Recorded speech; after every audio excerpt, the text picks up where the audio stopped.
Welcome to Open Book, a Roanoke City Public Schools podcast. I'm Dr. Verlita White, the proud superintendent of Roanoke City Public Schools, and your host for Open Book. In this episode, we'll be going behind the scenes to talk about the role and process of making decisions in Roanoke City Public Schools. Our fiscal services team is joining us today to talk about the public procurement process, which is the method that governmental bodies use to purchase goods and services. We'll also talk with our operations teams about how snow days are decided. And during our Parent and Guardian University, we'll talk with our academics team about the process of choosing textbooks and how our families can provide valuable input. So goods and services purchased by the government, including public schools, must go through the public procurement process.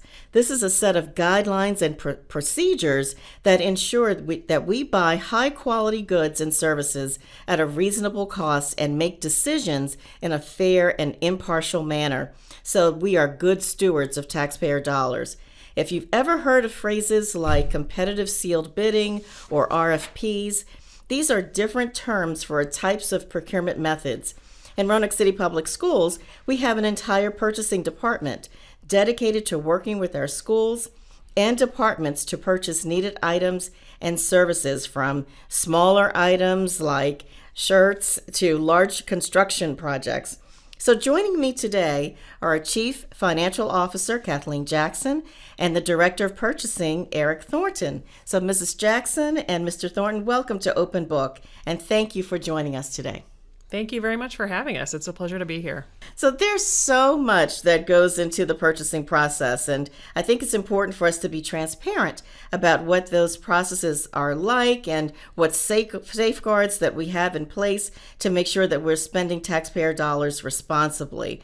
And there are also some misconceptions about how governments use the public procurement process. For example, that the lowest bidder must always be used, which is not always the case. So Mrs. Jackson, if you could just fill us in on, what is that process like? Sure. That's a great place to start. But what you're referring to is a request for proposals, or sometimes heard of as an RFP. And that's exactly as you said. That's one purchasing process where we don't have to go with low bid. And I think it's important to start by sharing that the rules that govern these purchasing procedures are based in law. If we're spending federal grant dollars, there are federal procurement rules we have to follow. Spending state or local tax dollars, there are state laws that we follow that govern all of these processes. So all of the steps are very clear and transparent to make sure the public knows all along the way how we're making those decisions. But as you stated, in a request for proposals process, that's used in a situation where there is more than price that has to be considered. We need to be able to evaluate, maybe different vendors might approach what we need in different methods. So we need to be able to take that into consideration. Mr. Thornton, do you want to add any? Yeah, I'll just add that in an RFP, the price is usually going to be less than 50% of the scoring criteria to determine who wins a contract, and typically it's between 30 and 40%. Okay, so can you give us an example of the kinds of contracts that we currently have, that Roanoke City Public Schools that we currently have, that were the result of issuing an RFP? Yes, actually some of our larger contracts, such as school bus transportation, food service management and operation, and our student health and occupational nursing services, were the result of an RFP process. So can you tell us a little bit more about what is the RFP? I mean, we hear this term a lot, and we are talking about it here today. I just want to make sure that our listeners understand exactly what an RFP is, and how do we kind of work with the vendors who are trying to win a contract. What's that process really look like? What are we talking about really? Sure. I'll take that. So we issue a written document where we explain exactly what we're looking for. We tell vendors about our school district and provide as much information as we can to help them put a very detailed top quality proposal together. So one of the most important parts of that document is what we call the scope of work. So that's where we really get into detail of what do we really need. Let's explain exactly what we're looking for so we can help those vendors be as clear as possible. We also spell out the types of information that we want them to provide to us so that we can learn more about their company, their history, their experience with this type of service or product, whatever we're looking for. Then we set up the evaluation, as Mr. Thornton mentioned, in terms of how we're going to score those proposals, what are the things that are most important to us, and how are we going to, as we put an evaluation team of diverse perspectives together to read all of those proposals and look through all the materials that are provided to us, at the end of the day, how are we going to make that decision? So we make that public in that RFP document so that any proposers know how they're going to be evaluated up front. So it's a pretty strict and stringent process, one that's governed by quite a few rules as well, right? Definitely. And so it's not just who's making kind of the best sales pitch and who's the favorite. It's not about that. It's really about the criteria that we as a school system put together, and then who can come forward, who can kind of meet that criteria, correct? Absolutely. And so we want to put a process together that gives vendors an opportunity to put their best foot forward. Often, we're not required, but often we have an opportunity for some presentations where vendors can come in and our review committee can ask questions if they need a little bit more information based on the proposals that were originally provided. So we just want to get as much information as we possibly can. That is a confidential process, so I think it's important for the public to know that, that we need to be fair to all of the vendors that are participating in that. And so everyone on that review committee knows to keep that information confidential until a decision is made. I think you mentioned something that's really critically important, that it's a fair and equitable process. So speaking of that, Mr. Thornton, how will vendors know when RCPS has released an RFP? Yes, we post those RFPs on our purchasing website, and we also post those RFPs on the state's procurement website, and vendors that are registered with the state purchasing website will get an email notifying them that the RFP has been released, and they will be able to review that and see if it's something they want to submit a proposal for. And then once the school division has made a decision, how are vendors notified that that decision has been made? We will post the award notification on the RCPS purchasing website. We will also email the vendors that submitted a proposal, notifying them of the vendor that actually won, and they will be aware of when we've made an award and who won.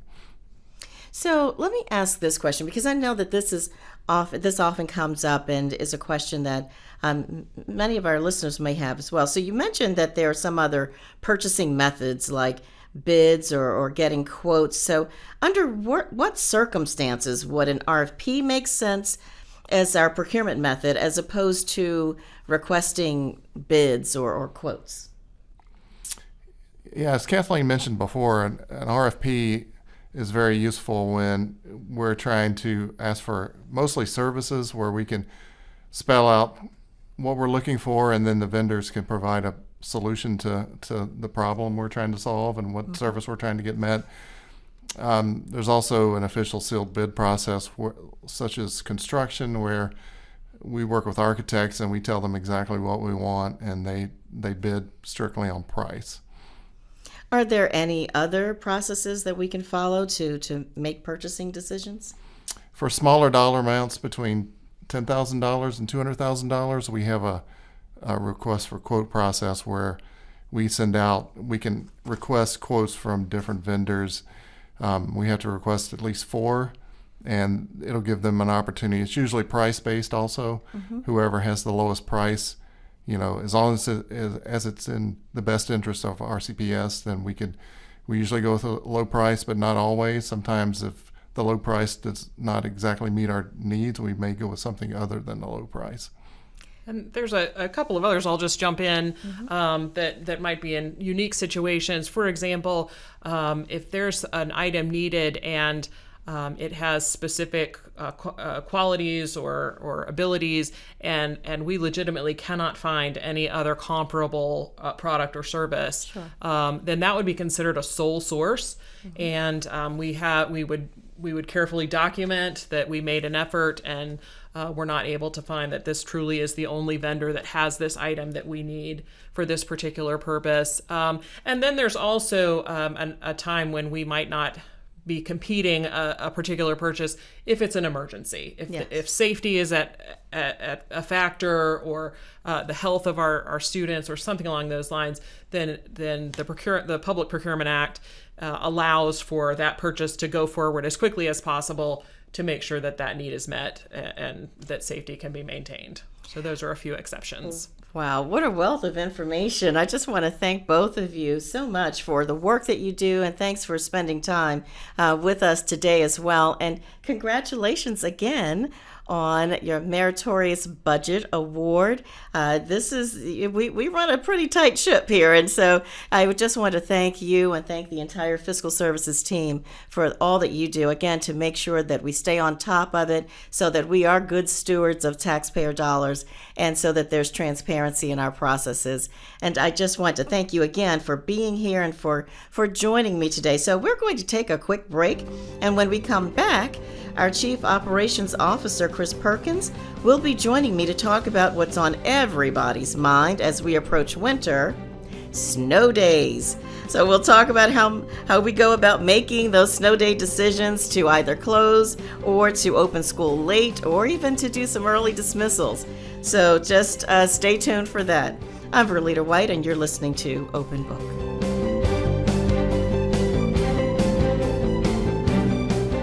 Welcome back to Open Book. I'm Verlita White, Superintendent of Roanoke City Public Schools.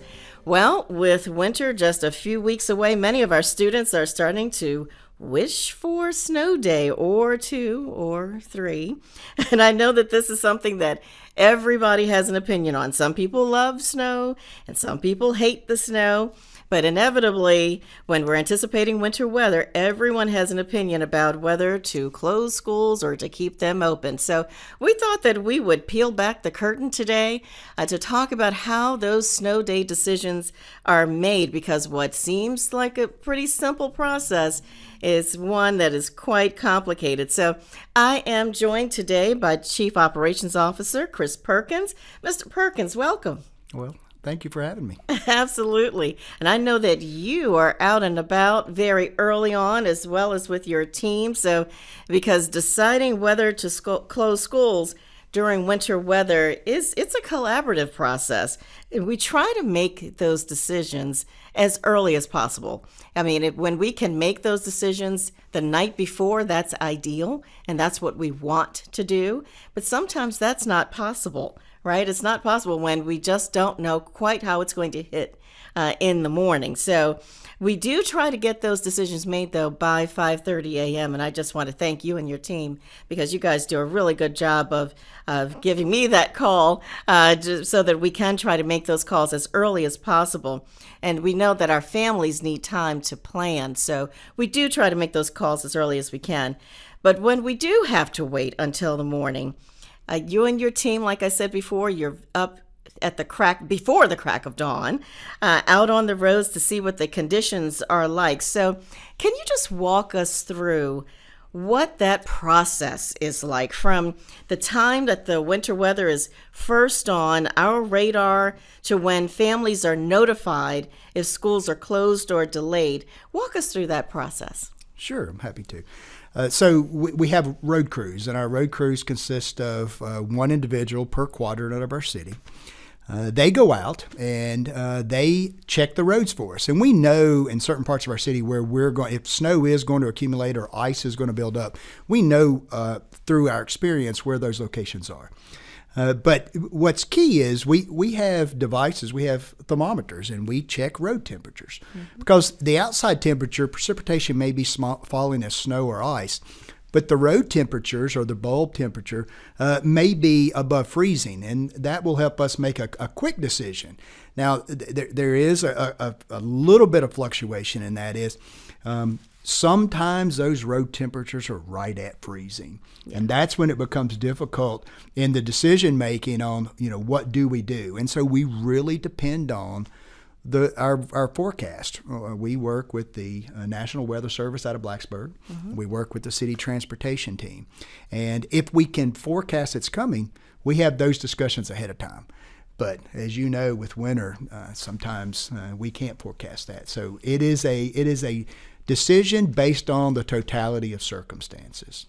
And I know sometimes that when we might look right outside our front door and we don't see anything, and then people wonder, well, why are they closing when I don't see anything here? But it may not be the same across town. It may not be. In fact, Garden City, people know that we have a mountain in the middle of our city limits, and roads in Garden City may be very different than roads in Hirschberger.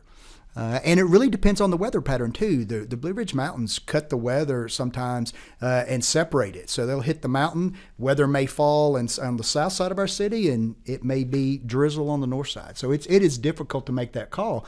And you may have, depending on the temperatures and the elevation, you may have snow, and it would be very difficult to separate or carve out one school in that decision or two schools. So just talk a little bit more about how your crew, what they do.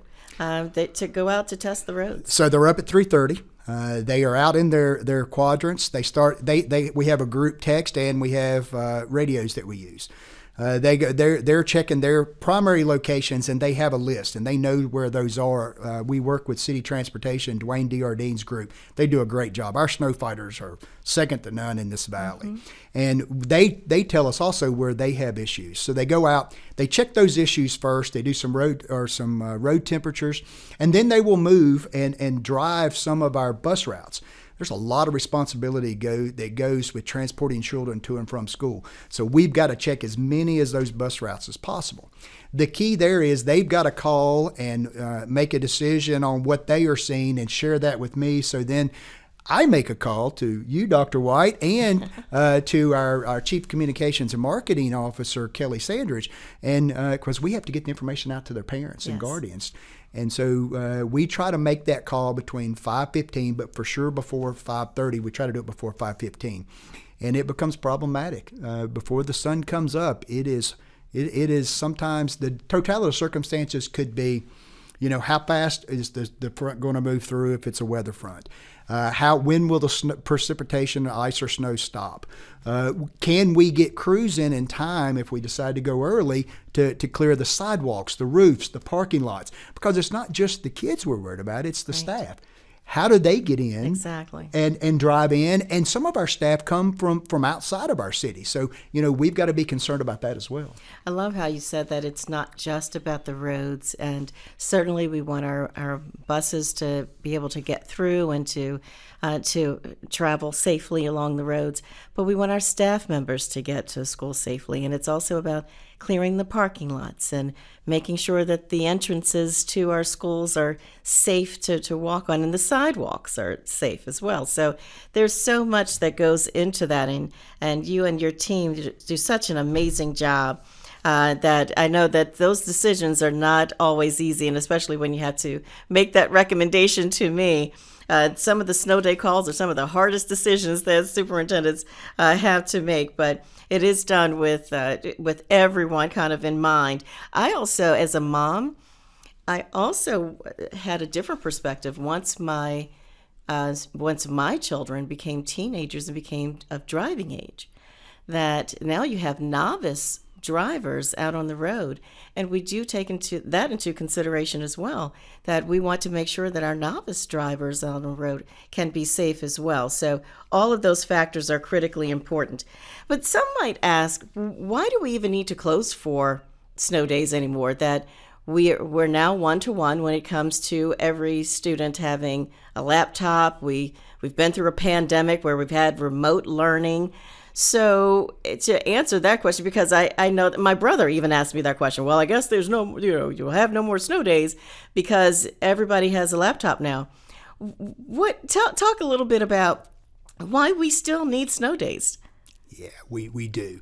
And while we have one of the best IT departments in the state, and they've done a great job getting us all the software and hardware needed to go one-to-one for our students and staff, it boils down to a lot of things. One, if it is a heavy snowstorm, we could have power outages. So if we try to go virtual, that could be an impediment for a handful or even a lot of our students being able to log in and get into those sessions, whether they're asynchronous or synchronous. The other thing we have to worry about is access to internet. Some of our students depend on libraries or even our Wi-Fi at our schools where they need to get to log on. Now, we will provide hotspots, but there are occasions that we don't know that need exists, and we work to try to identify that, but we may not have the access that we need completely across our city, and that's important. It's an equity issue for our students. It could be an equity issue for our staff. We may have staff members that, if they live outside the city or in the city, have power outages, and so they won't be able to provide the instruction that's needed. So we do need snow days. Yeah. That way, we don't leave anybody out, because then there's a catch-up that has to take place, and we know from the pandemic that we're really tired of the catch-up that takes place. Right. We want to get our kids where they need to be as fast as possible. Exactly. So why might schools be delayed versus canceled? That's another popular question that we get. That is really based on what we believe, and we really work collaboratively with our the National Weather Station here in Blacksburg. Mm-hmm. We pay for a service where we get information, and they tell us the front's going to move through. If we believe that the front will move through and we can get the cleanup at our schools that's needed to make sure they're safe for everybody to get into, then we'll open school, because we know that being at school is the best place for our kids during the day. We have food for them. We have all of the tools needed for a proper education. So we want to get them in school so we don't miss that time, that in the seat educational opportunity that we want to provide. So we want them in school, and we may consider a late opening if we can get all those things in place and we can go safely. So, Mr. Perkins, talk about early dismissals, because I know that that's a complicated process as well, and one when parents have to leave work, when it's unexpected. You get the robocall or you get a phone call and you say, hey, schools are being closed early for various reasons. Parents might want to know, well, how are those decisions made? Talk a little bit about that. Yeah, there's a lot goes into that decision. One, how fast we can mobilize bus drivers. Yeah. Two, have we fed our students before we send them home? And do we have the capability of getting that meal completed and done and served? There is so many moving parts.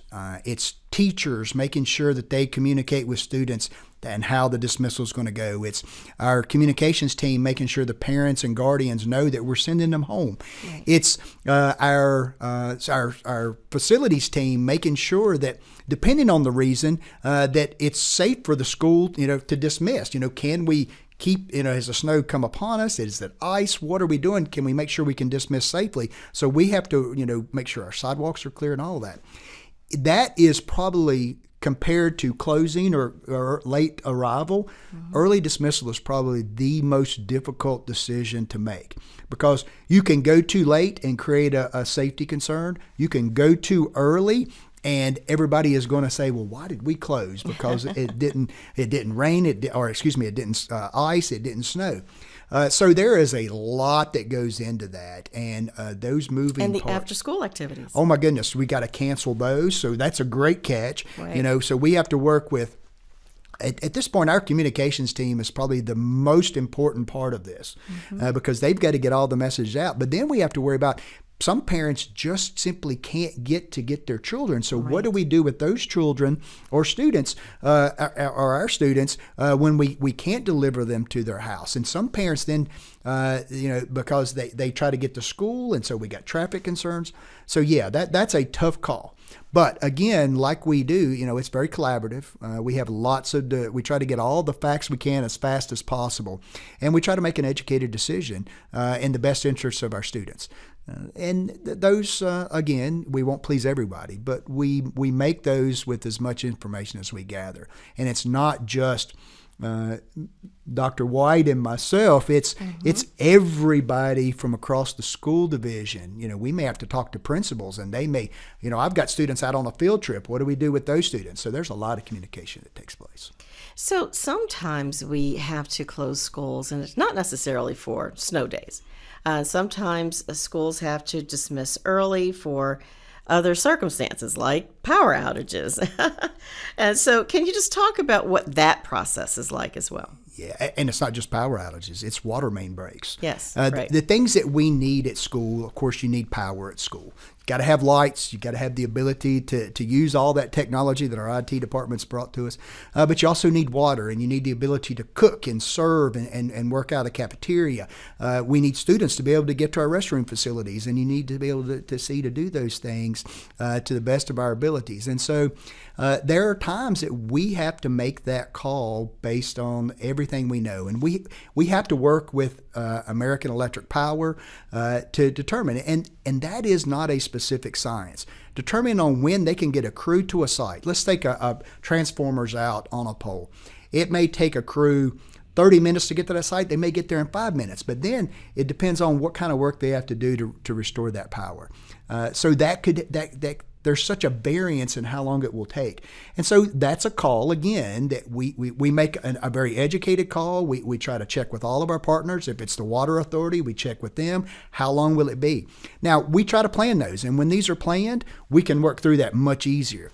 But as you know, water main breaks with the winter coming on, we freeze a pipe. Next thing you know, we have a water main break. Right. We don't have water for school. Same with power. We may have an ice storm, takes power down. A derecho like we had a few years back knocks out power for a while. The good thing is we have a continuity of operations plan. Mm-hmm. So if we have long-term power outages or long-term water issues, we have a process in place where we can set up a school at another location, and we have those steps that we will use to do just that. But we hope they're a couple hours, and if they're a couple hours, we may be able to deal with it, but we may not. It depends on the circumstances. Is there anything else that you want parents and staff members, students to know about making these calls about when to close schools? Well, we're not going to please everyone out there in our community. There are some that think we should go to school and some that think we should stay home. But I can promise you that we will do our very best to pull all the information we have together to make the best, most realistic, reasonable decision that we can. And we'll always do that, because if we put kids first and we make the decision in the best interest of our kids, then that's all that we can be asked of, and that's all we should, or that's what we should strive to do for our parents and guardians. Indeed, and I know how you feel about this is exactly how I feel as well. That safety first. Safety first. So, Mr. Perkins, thank you so much for joining me here today on Open Book and giving us that kind of behind-the-scenes look and peeling back the curtain on those snow days and school closures and early dismissals and late arrivals. And we're looking forward to bringing everybody together. Hopefully, we won't have too many of those this year. I know that some are wishing for them. There are many things that people do to wish for snow days, turning the pajamas inside out, flushing ice cubes down the toilet, all of those things. I've heard them all. So I'm not going to step on any of those wishes, but we just want to thank you, and I want to thank you for the work that you do. Thank you for being here today. My pleasure. All right, so coming up next, our Executive Director of Academics, Greg Johnston, will join us to talk about how we review and choose textbooks so our students have the best instructional materials available. You're listening to Open Book.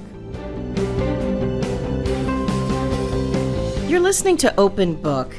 As we close out our episode, joining me is Greg Johnston, our Executive Director of Academics. Mr. Johnston, thank you so much for being here with us today. Well, hello, Dr. White. Thank you for having me. So, Mr. Johnston, as you know, in Roanoke City Public Schools, we provide our students with high-quality instructional materials across all grade levels and subjects.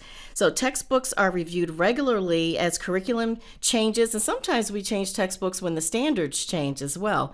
And that means involving lots of stakeholders. We get a lot of people involved. So this whole episode is about how we make decisions. So we wanted to just fill people in on how we make those textbook decisions. So why do we have a process like this involving so many people? And why do we change textbooks periodically? Well, it's a great question. The Virginia Department of Education every 7 years has to review and sometimes revise their standards. When they revise their standards, sometimes that will create a need for new textbooks based on the subject area. And so then that begins our process as a school division to work through that. And so when we do have to make that change based on those recommendations, based on the standards changing, and based on what the State Department tells us that we need to do, tell us a little bit about that process. Talk about that process, how we engage our stakeholders. So after the standards have changed, and if there are significant changes that we will need to purchase a new textbook, and first of all, we start with a committee, and that committee is based on stakeholders within a school division, such as the specialists, principals, teachers, could be content experts that work within it to choose textbooks from a variety, because the Department of Education does provide a list of approved textbooks, and we choose from that list. It is an extensive list at times, so we want to narrow that down. After we've narrowed it down, then we start getting involved our teachers, our stakeholders such as our parents, our community, and our school board members too, to be a part of that process. So talk a little bit more about our parents and our families and how they're involved in this process. So we definitely enjoy having our parents, because first of all, they are the child's first teacher, and we want them to be involved in their child's education, but we also want them to understand all of sometimes which can be considered teacher speak and some of the terminology. We want them to understand exactly what the child is talking about during the school day, but also have a stake in that decision making too, because their child is going to be using these materials sometimes up to 7 or 8 years within the school district. Is this the same process that we use for, let's say, library books? We do have a little bit of a different process for library books. However, we do have committees that we work with when we're purchasing large orders or different change. Like if it's a drastic change from what we currently have, we do want to get a lot of input before. We just don't make quick decisions on things like that. Excellent. So when we're talking about what's coming up, and our parents being involved, is there anything coming up that our parents should know about, that if they'd like to be involved in that process of selecting the materials, that they can be involved? Absolutely. We do have an opportunity for preschool curriculum materials that we're looking at. We're evaluating them, working with our staff currently now, and some of the changes that may have happened in the state, but we are going to be reviewing curriculum for preschool. And we do give an opportunity. First of all, we go through that same process where we work with our teachers, we work with our administrators and our specialists within the school district, but we also want to have parents to come in to look at the materials and to give us feedback and to ask questions, because we do enjoy that, because there may be something that we're not thinking about when we're going through this process. They may make a comment about it and may be able to change or maybe use something different because of their comments. Now for preschool, it's really a review of those materials, not necessarily textbooks, but the materials. So what kinds of things will parents take a look at when they're looking at the preschool materials? So you're correct. We don't have a textbook for preschool. However, the curriculum could be the materials that are going to be used, the books that are authentic literature that could be used, but also we want them to understand the process, because based on our strategic plan, we want to have a strong transition from preschool into kindergarten. So our pre-K curriculum is going to be very important moving forward. I always say that everything that we do starts early, and so that's really important for our parents to be involved very early on in a child's educational journey. So thank you so much for joining us today on Open Book, and thank you to all of our guests as well for joining us today to talk about how decisions are made in RCPS. As a reminder, you can subscribe to this podcast on Spotify, Apple Podcasts, or YouTube. And you can also listen on the RCPS website. I'm Dr. Verlita White, Superintendent of Roanoke City Public Schools. Thanks for joining us, and we hope that you'll tune in again next month for another episode of Open Book.